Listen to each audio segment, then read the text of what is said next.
यह आदमी पूरे 1 महीने तक समुद्र में भटकता रहा और हर दिन वह और उसका परिवार जिंदा मछलियां खाकर किसी तरह अपना गुजारा करते रहे। लेकिन एक दिन भूख इतनी बढ़ गई कि उसने सामने बैठे अपने बेटे की तरफ देखा और सोचा क्यों ना उसे ही खा ले।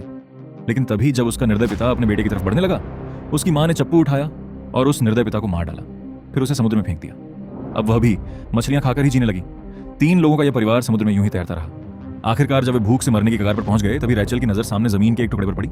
पहले तो उसे लगा कि यह उसकी आंखों का भ्रम है, लेकिन ध्यान से देखने पर उसे पता चला कि वह एक छोटा सा द्वीप था। यह देखकर वह खुशी से झूम उठी।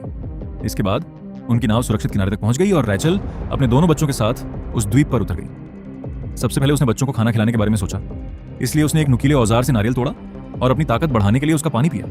फिर उसने एक कोने में कैनवास का कपड़ा बिछाया, सामान को खींचकर किनारे तक लाई और एक साधारण सा तंबू तैयार किया। इसके बाद वह बच्चों को साथ लेकर मीठे पानी की तलाश में निकल पड़ी। कुछ ही कदम चलने के बाद उन्हें मीठे पानी की एक धारा मिल गई। उसने तुरंत अपनी केतली में पानी भर लिया और वहां केले, पपीते और यहां तक कि ताड़ के पेड़ भी देखे। इन फलों की मदद से रैचल अपने दोनों बच्चों का पेट भर सकती थी और अब उन्हें फिर कभी भूख से मरने की नौबत नहीं आती।